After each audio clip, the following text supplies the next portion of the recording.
Boa noite, gente. Estamos nós aqui para mais uma live, né? Então hoje é um dia assim bastante especial para mim, porque é difícil a gente falar da vida daqueles que foram símbolos, né? De pessoas que buscaram um caminho de retidão e foram pessoas incríveis. É muito difícil falar dessas pessoas, né? Mas hoje a gente vai falar de uma dessas pessoas que no caminho da espiritualidade incentivou a vida de tantas pessoas. Bom, vocês sabem que toda semana eu acabo buscando assuntos para trazer para vocês, né? A gente nas outras lives vem colocando assuntos que auxiliem a gente na purificação daquilo que não nos serve mais. São diversos assuntos que a gente pode abordar nesses temas, dentro dessa questão, né, de purificações. E, bom, aí agora, o que aconteceu? Na semana passada, normalmente de uma semana para outra, eu monto as lives e a gente está vivenciando agora no céu um Mercúrio combusto, né? Tá tendo uma combustão de Mercúrio, o que prejudica um pouco assim a nossa forma usual de pensar, né? Então essa semana eu tive alguma dificuldade em deixar fluir alguma coisa para a live de hoje. E aí, o que aconteceu? Aí eu vim, vocês sabem que eu busco, né, junto à minha hierarquia também, algumas questões. E chegou no domingo, eu já não sabia mais o que eu ia fazer. Aí, chega no domingo, eu falei, bom, eu vou me abrir aqui aos planos sutis, vou pedir ajuda aqui, a espiritualidade, para me inspirar alguma coisa, né? E aí eu já estava aqui no computador pesquisando algumas coisas sobre Paramahansa Yogananda para postar lá no blog. E aí eu me conectei a ele, porque dentro da hierarquia espiritual na Índia eu tenho uma ligação muito forte com a linhagem de Babaji. E pedi a ele, Guruji, me dá uma luz aí, porque tá difícil, né? Eu não sei o que eu vou abordar nessa semana. E aí, enquanto eu estava lendo lá no site mesmo do Self-Realization Fellowship, que é todo o trabalho que Yogananda realizou, né? De repente eu senti uma energia de amor muito grande, senti aquela energia me arrebatando assim profundamente. E eu fui ver nos textos, era um texto exatamente sobre essa pessoa que nós vamos abordar hoje, que é a conhecida Sri Dayamata, né? Vamos falar um pouquinho sobre ela hoje, que foi a primeira yogini, né, da Self-Realization Fellowship, uma discípula assídua de Paramahansa Yogananda. Eu vou entrar no assunto através dela, mas o assunto proposto aqui, na verdade, é a reforma interior, né? Como o Dayamata percebia, né, e recebeu como ensinamentos do mestre Paramahansa Yogananda essa questão da reforma interior. Olá, Fernando. Então, eu entendi o recado, né? Quando eu senti aquela energia de amor que vinha da presença de Dayamata. E resolvi trazer, então, como assunto, né, os conceitos que ela tinha em relação aos tempos em que estamos vivendo. Porque esses tempos, essas modificações, né, na sociedade já acontecem há bastante tempo. A Terra está em constante transformação, né? E Dayamata passou por grandes transformações. Paramahansa Yogananda fez uma grande revolução, né? Trazendo da Índia um conceito, né, do conhecimento hindu e unificando aqui junto à consciência crística. Então eles são seres assim para mim de grande envergadura espiritual, são para mim meus gurus também, e eu tenho hoje muita alegria de estar aqui falando sobre eles. Então, perguntavam muito, né, nos satsangs, perguntavam muito a Dayamata como é que ela percebia, né, como é que ela lidava, como é que as pessoas poderiam lidar com os problemas da atual época, né, os problemas do mundo em que nós vivemos.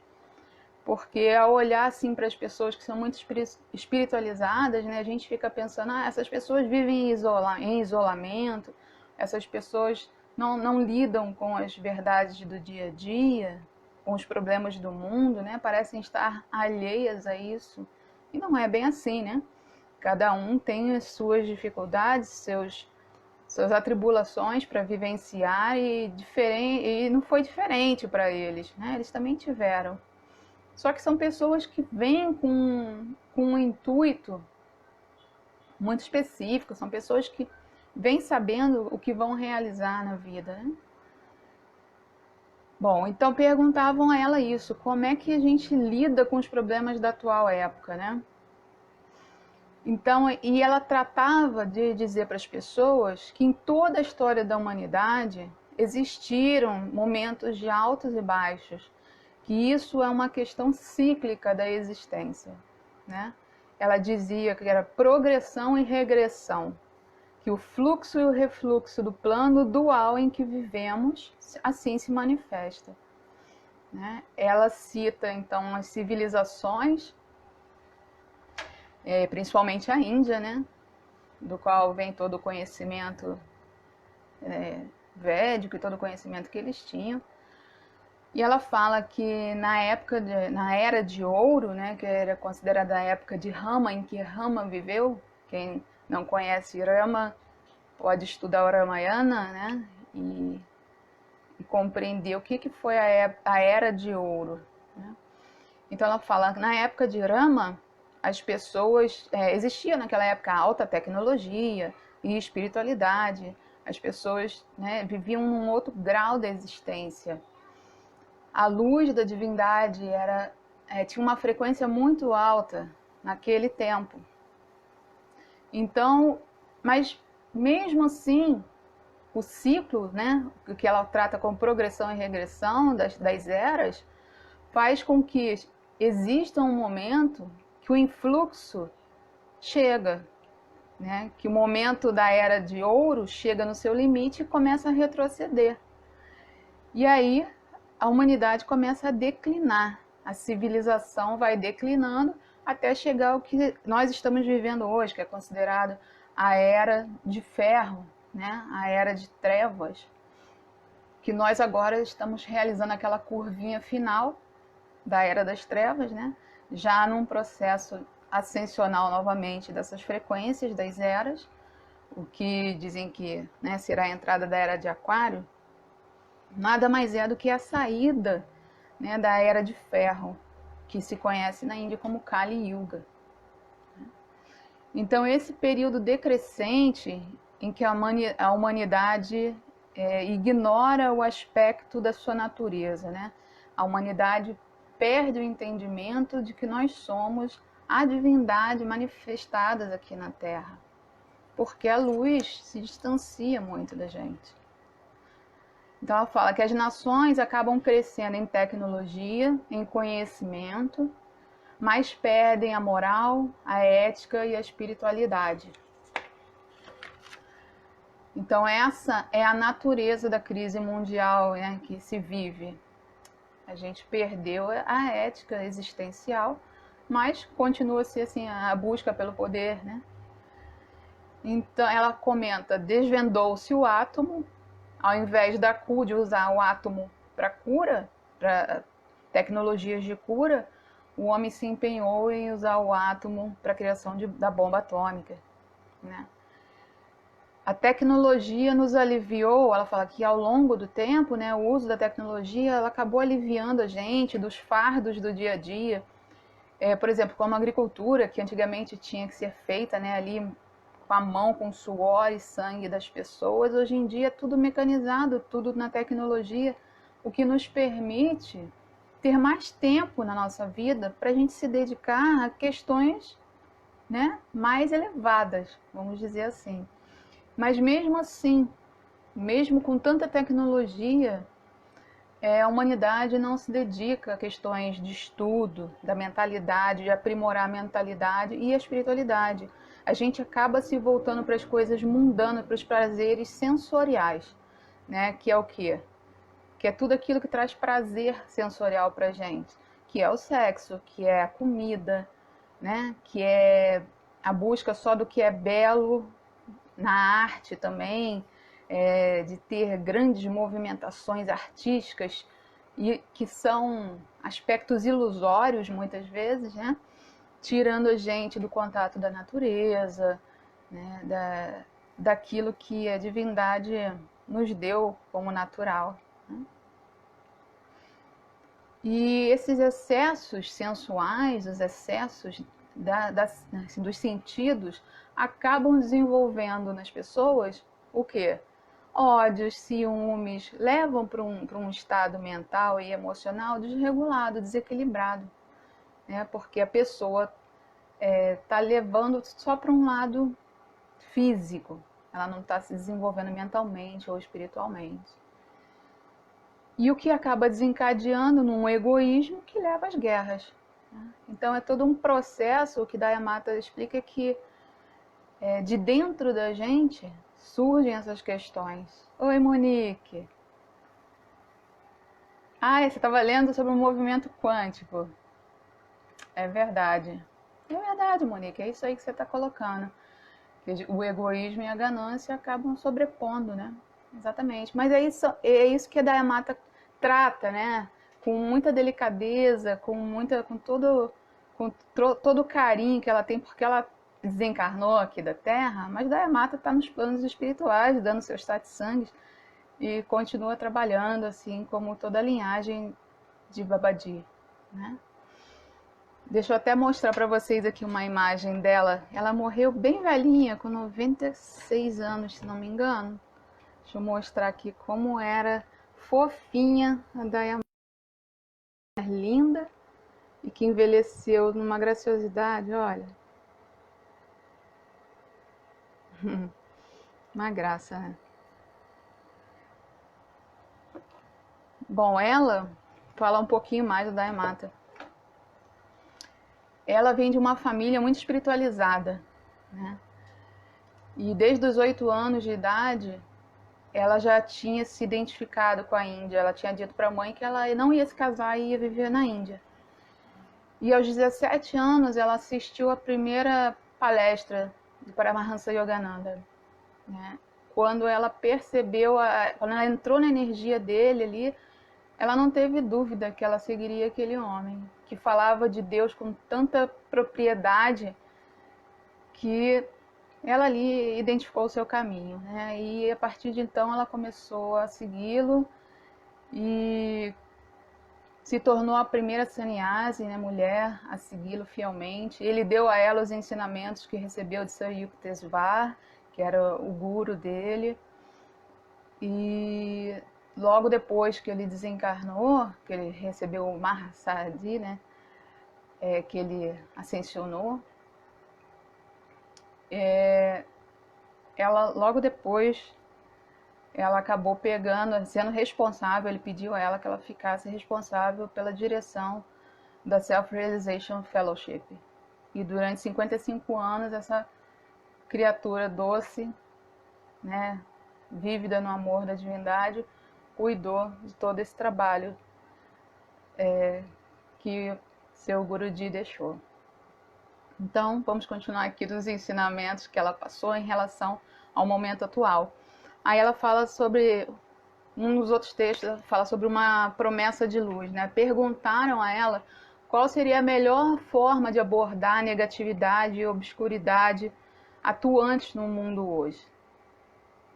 E aí ela lembrou que ela fez uma peregrinação, ela e algumas amigas, né, peregrinaram até a caverna do Mahavatar Babaji, E no trajeto até a caverna, elas dormiram numa noite e ela teve uma visão.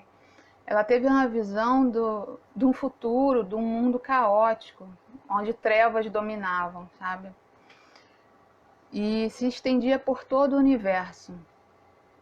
Mas logo após isso, ela viu a luz de Deus, fazendo as trevas retrocederem.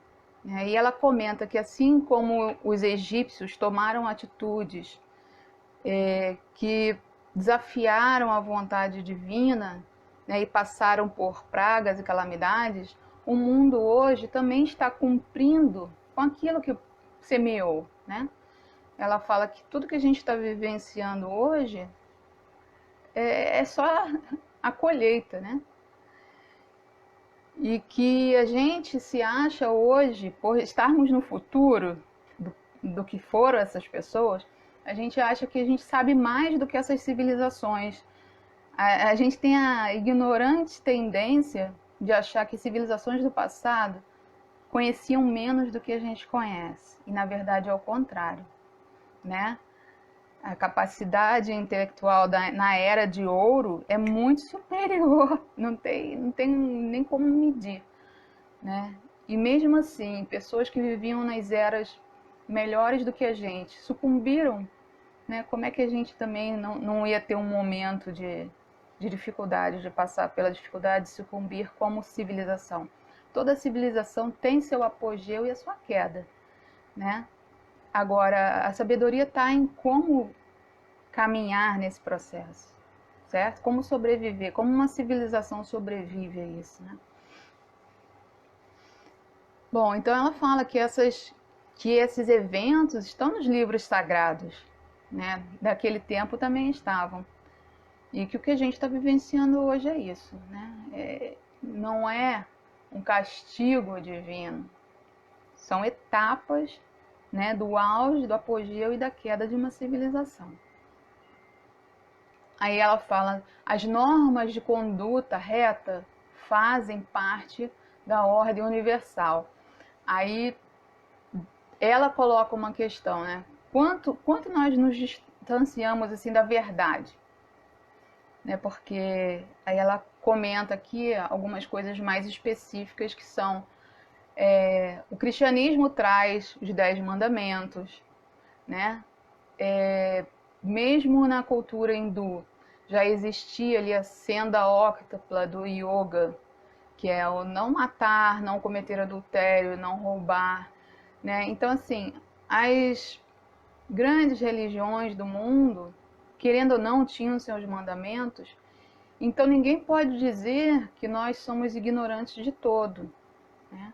Cada um toma as suas atitudes, mas o conhecimento foi trazido, né?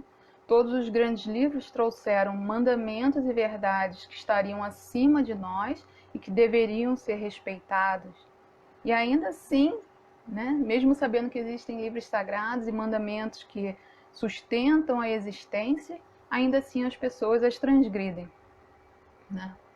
Então ela comenta, né, que a filosofia hindu é muito complexa, mas ali em 150 depois de Cristo,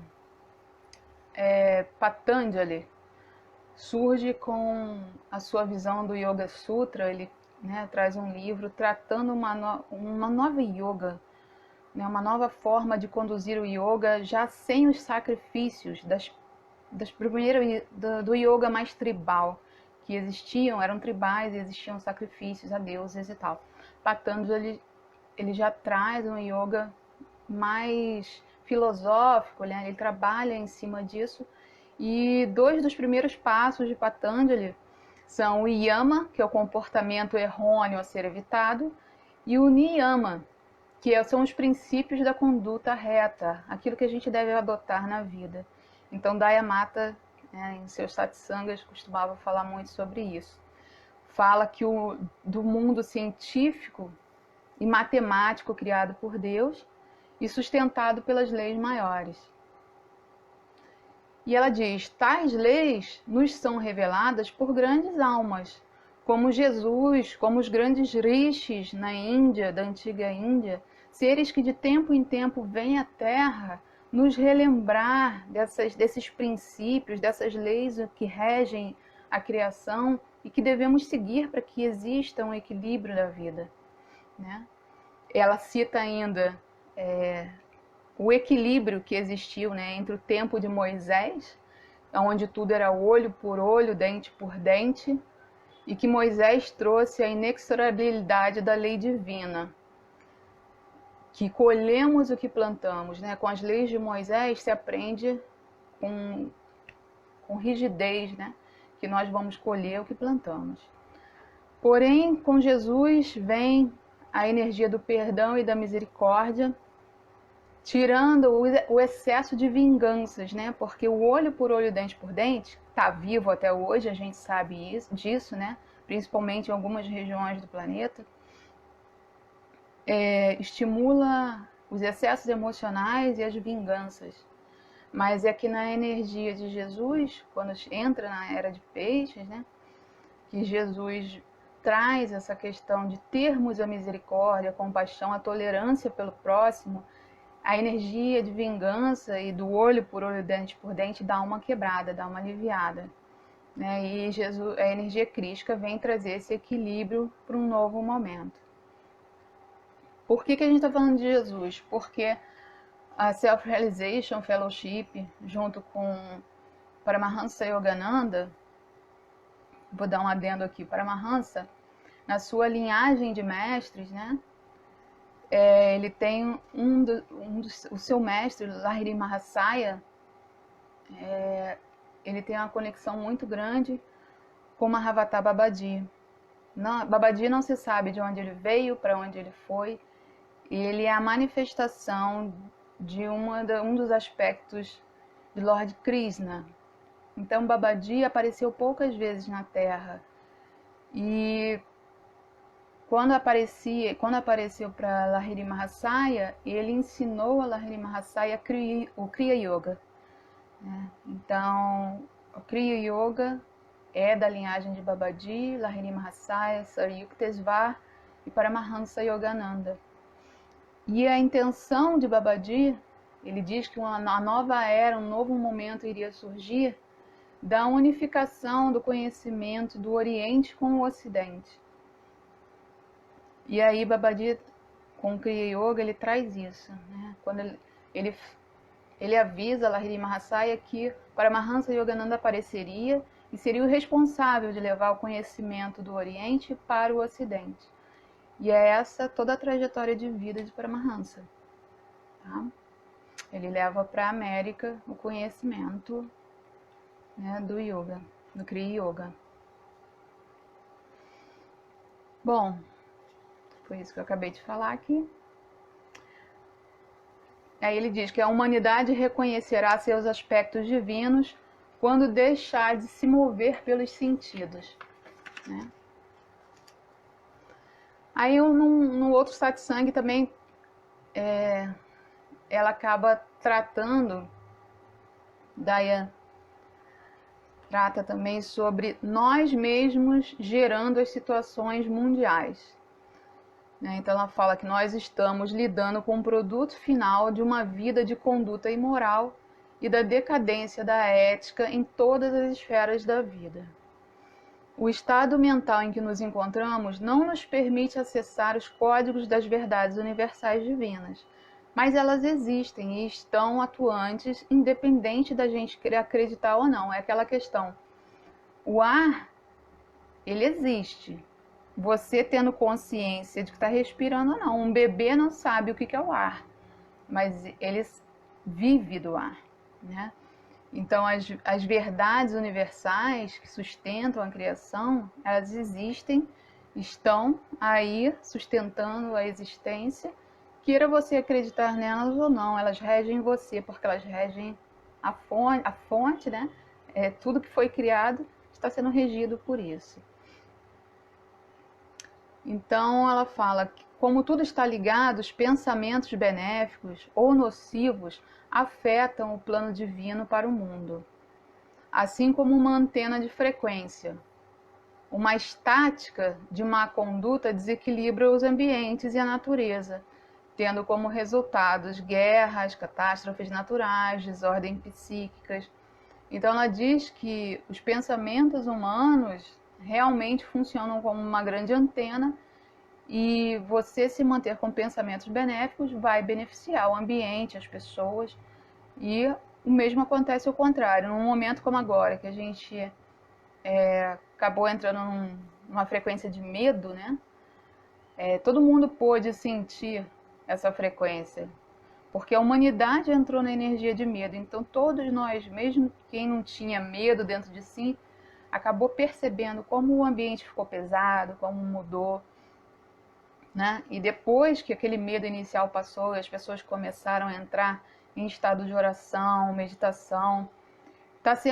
Eu estava pesquisando hoje o número de aplicativos de meditação aumentou em 36% o uso desses aplicativos. Ou seja, as pessoas estão buscando meditar, estão buscando a sua espiritualidade. A quarentena fez isso, né? Jogou as pessoas para dentro. E é isso que Dayamata comenta já há muitos anos. Imagina, Dayamata se foi em 2010, né? Ela levou 55 anos dirigindo o fellowship, né? Então ela já fala isso há muito, muito tempo, antes mesmo de surgir esses livros O Segredo, né? Com toda essa informação que chegou à população. Então, Dayamata disse, temos que mudar, né? Ela diz que essa é a mensagem que Paramahansa Yogananda reforçava muito, que a sua obra, a obra de Paramahansa, cresce muito no mundo porque a única intenção é em ajudar as pessoas a terem essa consciência, né? De que temos que mudar, de dentro para fora. E ela fala que o sofrimento não é dado por Deus. Deus não deseja o sofrimento, não nos dá sofrimento. O sofrimento é simplesmente de estarmos desconectados desses princípios divinos. Ela falava que quando Paramahansa estava em meditação profunda, eles costumavam se sentar assim, seus sannyasis sentavam ao seu redor, né? E ficavam esperando ele voltar da meditação. E quando ele voltava num estado tão alterado da consciência, tão imerso na plenitude de Deus, né? Que ele falava, as pessoas não têm noção, né, do que seja estar imerso na divindade. Não percamos o conhecimento do nosso verdadeiro reino. Ele falava, não dediquemos todo o nosso tempo às coisas do mundo, pois um dia teremos que abandoná-lo. Né? O caminho de volta para casa precisa ser cultivado. Porque nós não somos terráqueos, né? Nós estamos numa passagem, numa vida aqui. E uma das coisas que Dayamata gostava muito de afirmar para as pessoas, né? Porque normalmente quando as pessoas estão no satsang, elas estão muito preocupadas com essas questões do mundo, né? E sobre catástrofes e coisas assim. E ela falava, não aceitem o catastrofismo, né? Mude a sua consciência em relação a catástrofes. Mudanças climáticas vão existir sempre, né? Mas manter a sua mente focada na divindade, no amor, no serviço à vida, né? Confiando que você está vivenciando o seu melhor para estar em paz consigo, mantendo a sua mente e seu corpo num estado harmonioso. Ela fala, não é um otimismo ingênuo. A gente vê muito hoje isso na internet, né? Como as pessoas têm ódio, desenvolvem ódio por pessoas que são positivas demais. Isso está muito ligado a isso. As pessoas acham que é um otimismo ingênuo. E na verdade não, né? Muitas pessoas conseguem sim manter o seu mental num estado de equilíbrio grande parte do seu dia. Tem pessoas que têm esse dom, né? Então ela fala, não se trata de um otimismo ingênuo, mas que a gente use a nossa vontade, a nossa força, a nossa devoção e fé para se elevar e encorajar as pessoas ao nosso redor também, né? Que fala que exercer o poder de vencer as dificuldades e limitações para sempre dar o seu melhor, porque todos temos dificuldades e limitações, isso é óbvio. né? E aí a pessoa que está num estado espiritual, que busca a espiritualidade, os outros acham que essa pessoa não tem problema, né? Porque está sempre mostrando o seu lado melhor, não tá? Eu não vou mostrar o meu pior, eu não vou passar adiante o meu pior. O meu pior eu trabalho internamente, né? Eu trabalho o meu pior para conseguir sustentar o meu melhor e passar adiante, né? Então, como ela chamava Paramahansa Ji, né? Esse prefixo Ji é, quando a gente fala Babaji, é papaizinho, quando fala Guruji, é meu mestrezinho, é uma forma carinhosa de você se referir a alguém, né? E Paramahansa Ji dizia: um santo triste é um triste santo. Ou seja, não adianta você ser um homem santo, um homem imerso em espiritualidade e você viver triste, né? Passar tristeza. Né? Que todas as pessoas que buscam espiritualidade têm que sim exaltar a alegria. Essa era uma da conduta, né? Do Self-Realization Fellowship. Ele fala: nada é fácil, viver não é fácil, mas temos que viver com alegria, no apoio de Deus. Alinhe sua consciência com o lado positivo da dualidade, porque nós vivemos num mundo de dualidade. Então ele falava: seja uma rosa, não seja um gambá.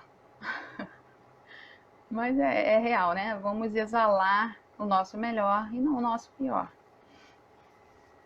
Aí outra questão que Dayamata falava muito é sobre o poder da oração como forma de modificar o mundo, né? Naquela visão que Dayamata teve lá indo para a gruta de Babaji, que ela via trevas e depois a luz da divindade limpando isso, né? Foi uma visão que ela teve do futuro. Ela disse que essas trevas retrocederam não foi por uma ação simplesmente de Deus. Ela percebeu que ali que Deus operava através de uma nova conduta humana. Ela percebeu que as pessoas iriam mudar, que a humanidade mudaria e permitiria esse fluxo divino limpar todas aquelas trevas que estavam ali. Então ela fala que a moralidade, a retidão de conduta convertem as ações. Ou seja, por pior que esteja a situação, por mais trevas que existam, quando você muda o seu foco, você muda a sua conduta, a sua ética, você é capaz de limpar tudo, né? Tanto que nos trabalhos na espiritualidade, nos trabalhos de linhagem familiar, né, de limpeza de códigos genéticos, nós somos capazes de limpar os erros de nossos ancestrais, tá? A conduta e a ética e a intenção verdadeira de limpar o que nossos ancestrais dessa e de outras vidas fizeram, ela é real, gente, ela acontece, tá? Ela acontece a nível atômico, dentro das células do nosso corpo. Então, espiritualmente, nós podemos sim purificar a nossa linhagem familiar, tá? E Dayamata fala sobre o poder da oração em grupo para mudar o mundo, porque na Self-Realization Fellowship eles têm um círculo mundial de orações, né, onde eles sempre enfatizaram isso, o uso da oração em grupo, em massa, para modificar o mundo. Hoje a gente tem visto bastante isso na internet, né?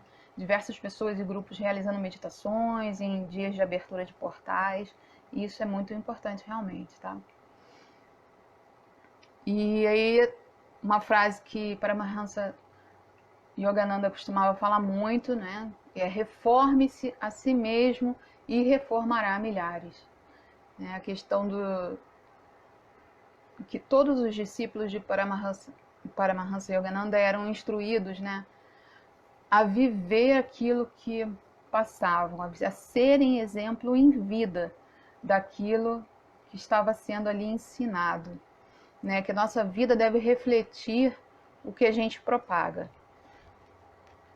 E assim eles foram, todos eles, certamente. Tá? A correção do mundo externo deve partir de cada um internamente. Aí ela dá como exemplo um fumante, né? Um fumante, você pode chegar para ele e falar: para de fumar. Isso não vai resolver. A gente sabe que ninguém para de fumar ou de cometer qualquer, né, conduta ruim porque você falou. Mas no momento em que você começa a ser exemplo de conduta, né? As pessoas vão parar, vão olhar e vão falar: poxa, como é que pode? Como é que, como é que aquela pessoa ali, em meio a um caos social, consegue estar em equilíbrio? O que ele faz? O que aquela pessoa faz para ter essa vida assim, né? E aí você começa a ser exemplo de conduta. E a pessoa chega até você e te pergunta: como é que é? Como é que está acontecendo? Como é que você faz? Né? E para alcançar esse estado de equilíbrio, né? Bom, aí ela também fala de estabeleça a harmonia interior com a alma e com Deus. Ela fala que a paz e a harmonia não estão no externo, né? É uma conquista interna, interior. Que mesmo uma pessoa em desespero, ela pode ir para um lugar lindo, maravilhoso, ela vai continuar tendo aqueles sentimentos de tristeza, de desespero, que a paz é algo que se conquista interiormente. E enquanto vivemos na Terra, a gente tem que ter em mente, manter a harmonia e tentar se sustentar aqui nesse planeta da melhor maneira possível. Porque ninguém consegue ser 100% equilibrado aqui, porque aqui não é a nossa casa, a nossa origem, né? Então eles falam, a gente tem que buscar o nosso melhor aqui, mas aqui não há perfeição, porque aqui não é o nosso verdadeiro lar. Somos alunos, somos todos alunos em graus diferentes, com experiências agradáveis ou não, aprendendo as lições necessárias para a nossa espiritualidade.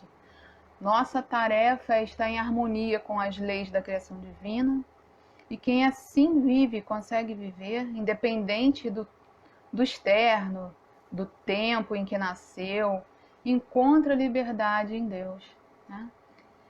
Ela diz, nós somos a nossa própria salvação. Quando a gente percebe que nós somos a própria divindade manifestada parcialmente num plano aqui. Então, como lidamos com a vida, como lidamos com o próximo e a nossa relação com a divindade é que vai definir a nossa vida, né? O equilíbrio da nossa vida. Então, Guruji, Paramahansa Yogananda, costumava pedir a seus discípulos que sempre repetissem, né? Eu vou falar agora o que ele dizia e vou pedir que vocês interiorizem isso agora. Oi, Renan. Então, Guruji falava assim, da alegria vim, na alegria vivo, me movo e existo, e nessa sagrada alegria me dissolverei novamente.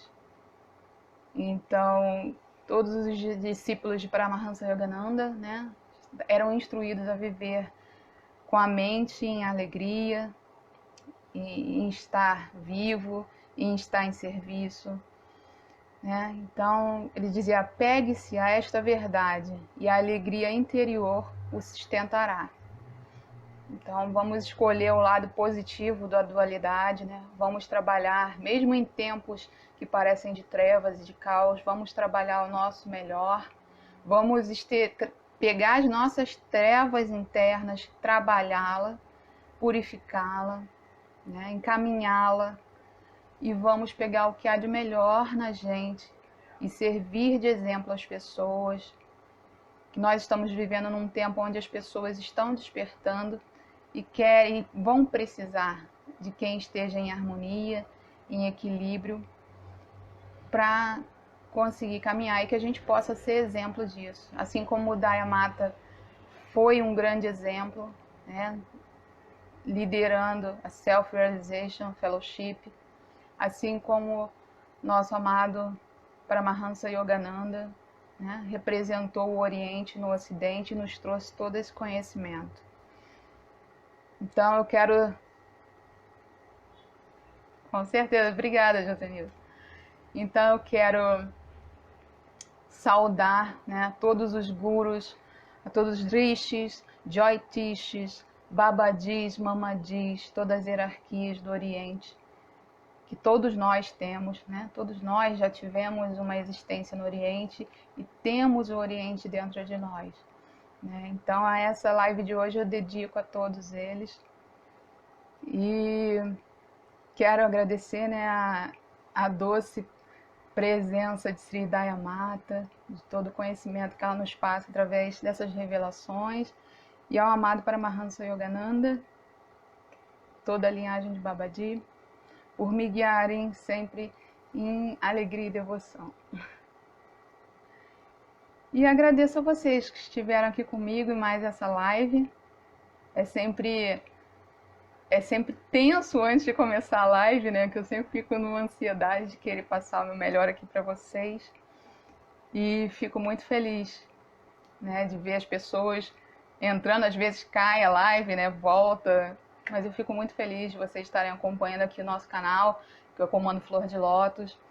E de poder estar dividindo com vocês as minhas experiências dentro desse processo holístico de autodesenvolvimento e autorrealização.